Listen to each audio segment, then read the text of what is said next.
बिस्मिल्लाहिर्रहमानिर्रहीम। अस्सलाम वालेकुम स्टूडेंट्स। आज की इस वीडियो में हम पास्ट टेंसेस के बारे में बात करेंगे। जिस तरह हमने पहले प्रेजेंट की बात की थी पिछली वीडियो में, आज की इस वीडियो में हम पास्ट टेंसेस के बारे में बात करेंगे। सबसे पहले हम पास्ट इंडेफिनिट के बारे में बात कर लेते हैं। तो इसकी पहचान ये है कि उर्दू फ़िक्रात के आखिर में अलिफ छोटी है बड़ी है या था थी थे वगैरह के अल्फाज आते हैं। इसका बनाने का तरीका ये है कि इस ज़माने में हम पॉजिटिव सेंटेंसेस के साथ फेल की दूसरी फॉर्म का इस्तेमाल करते हैं, जबकि हम इसमें हेल्पिंग वर्ब डिड का इस्तेमाल करना होता है सब्जेक्ट्स के साथ। मिसाल के तौर पे मिसाल इसकी ये है, जवेद ने कल एक कार ख़रीदी। Javed bought a car yesterday. जिस तरह जवेद सब्जेक्ट है, इसके साथ हमने बाई की सेकंड फॉर्म जो है वो बॉट इस्तेमाल की है। कल लाहौर में बारिश हुई। It rain in Lahore yesterday. Rain की जो सेकंड फॉर्म है वो रेन है। इसी तरह मनफी बनाने का तरीका ये है कि सब्जेक्ट के बाद हम डिड नॉट इस्तेमाल करेंगे, प्लस उसके साथ फर्स्ट फॉर्म ऑफ वर्ब और फिर उसके साथ ऑब्जेक्ट इस्तेमाल करेंगे। मिसालें, दो मिसालें आपके सामने हैं। Did not plus first form of जो होगी वर्ब, बॉट की फर्स्ट फॉर्म जो है वो बाई है। इसी के साथ सवालिया बनाने का तरीका जो है, हम डिड को सब्जेक्ट से पहले ले आएंगे, उसके बाद हम फर्स्ट फॉर्म का इस्तेमाल करेंगे, क्योंकि जब डिड हमने लगा दिया तो उसके साथ हम सेकंड फॉर्म का इस्तेमाल नहीं कर सकते। इसी तरह इसकी भी दो मिसालें मैंने आपको दी हैं, वो आप देख सकते हैं स्क्रीन पे। उसके बाद सवालिया और मनफी बनाने का तरीका ये है, डिड को हम सब्जेक्ट से पहले ले आएंगे, उसके बाद सब्जेक्ट, उसके बाद हम नॉट का इस्तेमाल करेंगे, फिर फर्स्ट फॉर्म ऑफ वर्ब और उसके बाद ऑब्जेक्ट इस्तेमाल करेंगे। इसकी भी दो मिसालें मैंने आपको दी हैं, ये आप देख सकते हैं। इसके बाद हम पास्ट कंटिन्यूस टेंस की बात कर लेते हैं। उर्दू के हर फ़िक्रे में इस तरह के वर्ड्स रहा था, रही थी, रहे थे वगैरह आते हैं। इस ज़माने में हम ही शीट जो सिंगुलर वर्ड्स होते हैं उनके बाद हेल्पिंग वर्ब जो है वो वास का इस्तेमाल करते हैं, जबकि प्लूरल जिस तरह होते हैं दे वो यू, उनके साथ हम वर्क का इस्तेमाल करते हैं। और फेल की पहली फॉर्म के बाद हम आईएनजी का इजाफा करते हैं। मिसाल के तौर पे, बूढ़ा आदमी सर्दी से कांप रहा था।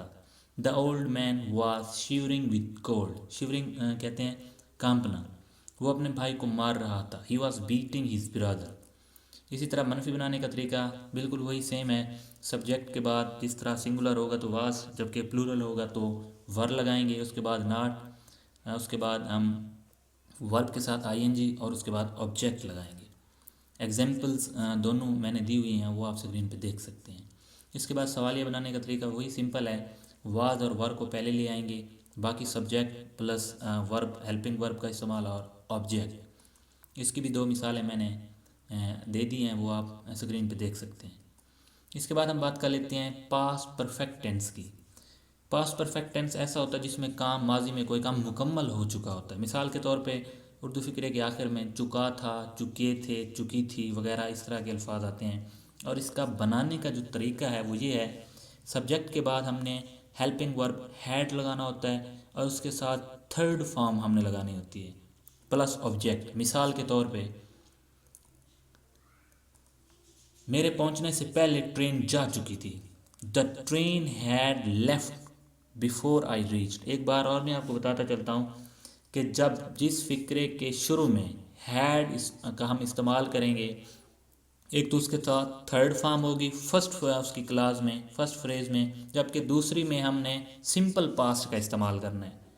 सब्जेक्ट के साथ हमने दूसरी फॉर्म लगानी है, ये भी आप लोगों ने याद रखना है। डॉक्टर के आने से पहले मरीज़ मर चुका था। The patient had died before the doctor came. Comes नहीं आ सकता यहाँ पे, या ऊपर रीच नहीं आ सकता। ये बात, इस बात का भी आपने ख्याल करना है। उसके बाद जो मनफी बनाने का जो तरीका है वो भी सिंपल है। सब्जेक्ट के बाद had not plus third form और ऑब्जेक्ट। ये दो एग्जांपल्स मैंने दी है, ये आप यहाँ से देख सकते हैं। उसके बाद सवालिया बनाने का तरीका वही सिंपल है। हैड को हम सबसे पहले ले आएंगे प्लस सब्जेक्ट, वर्ब की थर्ड फॉर्म और ऑब्जेक्ट, उसके बाद क्वेश्चन मार्क या सवालिया निशान। एग्जांपल्स मैंने दो दे दिए हैं, वो भी आप देख सकते हैं। इसके बाद हम पास्ट की लास्ट ब्रांच के बारे में देख लेते हैं। Past perfect continuous tense. इसकी उर्दू में पहचान ये है कि इस फेल में हर किस्म के फ़ाइल के बाद हैड बीन और फेल की पहली फॉर्म के साथ आईएनजी लगाया जाता है। सिंस और फॉर का इस्तेमाल पॉइंट ऑफ टाइम और पीरियड ऑफ टाइम, मुय्यन और गैर मुय्यन के वक्त, जैसा कि मैंने आपको पहले बताया था। सवालिया और मनफी जुमले भी इसी तरह बनाए जाते हैं। इसका बनाने का तरीका ये है कि हमने पहले सब्जेक्ट, उसके साथ had been, first form of verb और उसके साथ ऑब्जेक्ट लगाएंगे। मिसाल के तौर पे, मैं पिछले 2 सालों से CSS इम्तिहानात की तैयारी करता रहा था। I had been preparing CSS exam for last 2 years। Sheeza अपने शौहर के साथ सफ़र करती रही थी। Sheeza had been travelling with her husband. मनफी बनाने का तरीका सिंपल है।